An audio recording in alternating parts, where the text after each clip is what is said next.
जयंतीच्या निमित्तानं विनम्र अभिवादन व सर्व समाज बांधवांना, सर्व महिला मंडळ, आबाल वृद्ध लहानगे सर्वच मंडळींना या बाबासाहेबांच्या जयंतीच्या उत्सवाच्या निमित्तानं हार्दिक हार्दिक अशा शुभेच्छा.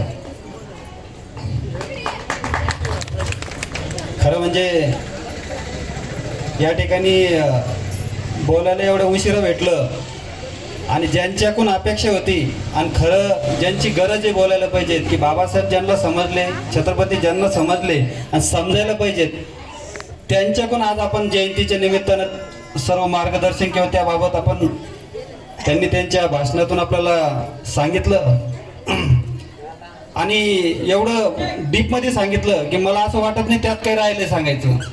आणि विशेष म्हणजे प्रत्येकजण आपण एवढे सुशिक्षित आहोत की छत्रपती शिवाजी महाराज असतील की बाबासाहेब आंबेडकर असतील, यांचा इतिहास मोबाईलच्या माध्यमातून असेल, टी व्हीच्या माध्यमातून असेल, इलेक्ट्रॉनिकच्या माध्यमातून असेल, प्रत्येकाच्या कानांपर्यंत आहे. परंतु अनुकरण काय, आम्ही अनुकरण काय करतो, आम्ही त्यांचे गुण आमच्यामध्ये किती घेतो, आमच्या जीवन जगण्यामध्ये, रोजच्या जीवन जगण्याच्या शैलीमध्ये आम्ही त्याचा वापर किती करतो. कारण बाबासाहेब सांगणं, आम्ही बाबासाहेबांचं सगळं चरित्र सांगणं तेवढे आम्ही काही मोठे नाही. छत्रपती शिवाजी महाराज सांगणं म्हणजे त्यांच्या नाकाच्या धुळीबरोबर सुद्धा आपण बराबरी करू शकत नाही. परंतु मला हे म्हणायचं आहे की येणाऱ्या काळामध्ये आम्ही त्यांच्या पावलावर पाऊल ठेवून त्यांच्या विचाराचं काही अंश जरी आम्ही आमच्या जीवनात घेतला तर निश्चित आपल्या जीवनाचं सोनं झाल्याशिवाय राहणार नाही.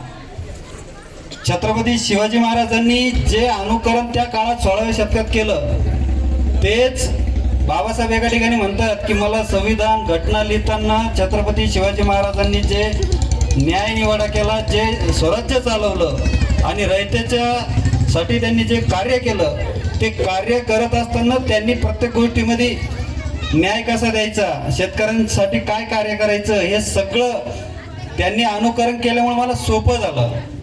म्हणजे काय विचार होते. डॉक्टर बाबासाहेब आंबेडकर एकाच व्यासपीठावरून बोलत असताना समोरच्या गर्दीमध्ये एक वृद्ध व्यक्ती आली आणि ती वृद्ध व्यक्ती त्या ठिकाणून म्हणते, बाबासाहेब तुम्ही खाली या. त्यांच्या हातात हार होता आणि तो हार त्यांना त्यांच्या गळ्यात टाकून सत्कार करायचा होता बाबासाहेबांचा. पण ते बाबासाहेबांना म्हणायचे तुम्ही खाली या आणि त्यांचं भाषण चालू. तर बाबासाहेब त्यांना म्हणायचे तुम्ही स्टेजवरती या, माझा सत्कार करा, माझी लिंक तुटतीये बोलायची.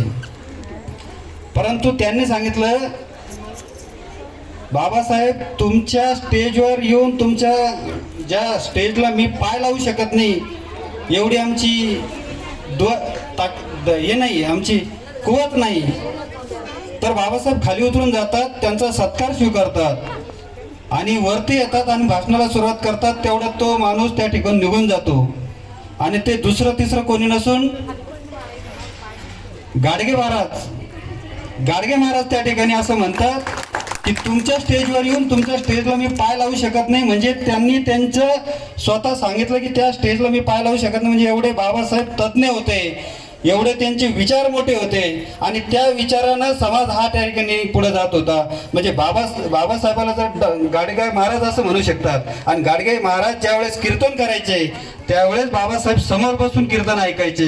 म्हणजे त्यांचं समन्वय काय होतं, बाबासाहेब कुठल्या समाजाचे, गाडगे महाराज कुठल्या समाजाचे, तुकडोजी महाराज कुठल्या समाजाचे, तुकाराम महाराज कुठल्या समाजाचे, परंतु त्यांचा विचाराचा धागा असा एका लाईनमध्ये बसलेला होता आणि तोच धागा त्यांनी 12व्या म्हणजे तथागत गौतम बुद्ध हे इसवी पूर्व त्यांचे विचार त्या ठिकाणी होते.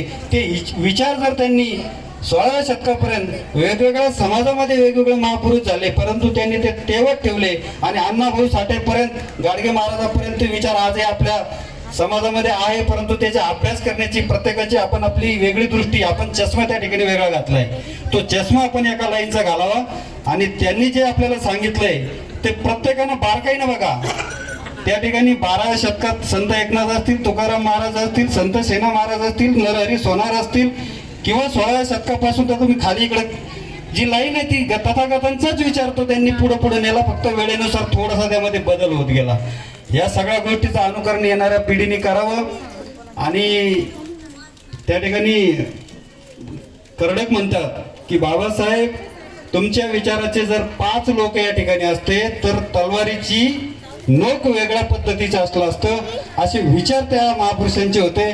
त्या महापुरुषांना विनम्र अभिवादन करतो, सर्वांना शुभेच्छा देतो. थांबतो. जय हिंद, जय महाराष्ट्र.